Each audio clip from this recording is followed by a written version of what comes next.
तो जो वक्त हथ ना रहे फिर कुछ भी बंदे नूं हासिल नहीं हो सकता। इस वास्ते करके जो भी तुसी जिस जगह ते भी हो, जिस मौके ते भी हो, ठीक है जी, अपनियां दी अपने चाहण वालियां दी कदर इज्जत एहतराम वो सब तो पहले है, ठीक है कि नहीं।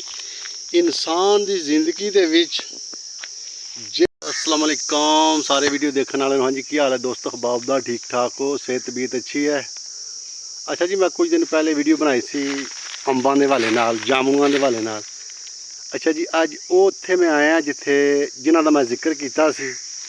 ऐ ओ जामुनू ते ऐ ओ जामुनू ते ऐ ओ अंब ने कि एक टाइम सी, एक वक्त सी कि इन्हां दी बड़ी कदर सी, ठीक है जी। ते अज मैं इत्थे आया, कोई मतलब वो जी कोई तरतीब नहीं है, पहले दी बड़ी देखभाल की जाती सी, ठीक है जी। ते बड़ी सख्त वाड़ लगी होनी ते कोई बंदा अंदर नहीं आ सकता सी। ते ए जनाब गरगलों का बूटा है। वो एक टाइम सी कि गरगलों की भी बड़ी मीहत होंदी सी, बंदियां ने जनाब इत्थों ला के खड़नियां, मालका ने बड़ी हिफाजत करनी। तो हुण जमाना इस तरह का आ गया, इन्हां चीज़ों की कदर को नहीं रही है। उस वक्त दे विच फ्रूट जिहड़ा सी ना, ये समझो जामनू ते जेहड़े बेर होंदे सी उस वक्त साडे जमाने दे विच यही सब तो बड़ा फल होंदा सी। इहदी बड़ी कदर सी ते जो चीज़ की कदर होंदी है उसकी वैल्यू भी हो जाती है। तो अज जनाब तुसीं देख लो, कोई मतलब कोई इहदे वाड़ छाड़ नहीं, कोई इहदी कोई हिफाजत नहीं, कोई कुछ नहीं। वक्त दे नाल सारियां चीज़ां ने, वक्त के हिसाब नाल सारियां गल्लां ने, हैं जी। ये ओ जामनू है जी। तो कुछ भी इत्थे मतलब कोई चीज़ नज़र नहीं आ रही, कोई बंदा, कोई गल, कोई बात, कुछ भी नहीं। गल करने का मतलब ये है कि चीज़ की वैल्यू हमेशा वक्त के नाल है। जिहो जिहा वक्त होंदा है उस हिसाब नाल चीज़ की वैल्यू होंदी है। इस वास्ते करके वक्त का कोई पता नहीं कदों बंदे ने दुनिया तो चले जाना है, ठीक है कि नहीं।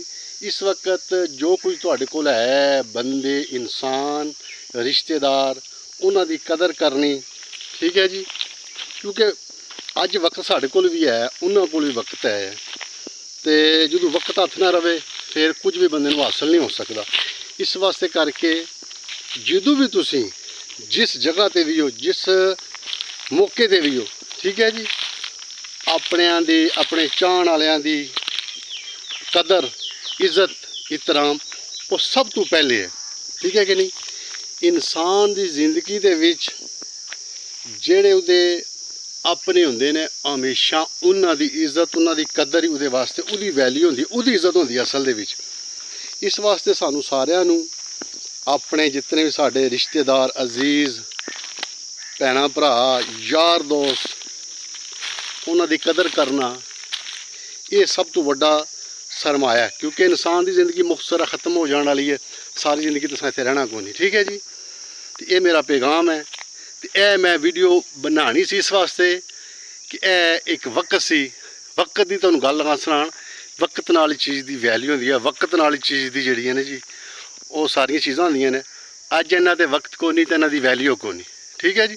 इस वास्ते साढ़े कोल अज वक्त है, असी वक्त की कदर जानिए, उसकी कीमत जानिए। जिंदगी मुख्तसर है। तो अल्लाह पाक सानू सारिआं नूं जिहड़ा ने जी ईमान वाली जिंदगी दे ते अपनी जिंदगी की कदर करने की तौफीक अता फरमाए और ईमान वाली जिंदगी दे। वीडियो देखने का बहुत शुक्रिया। अस्सलाम वालेकुम।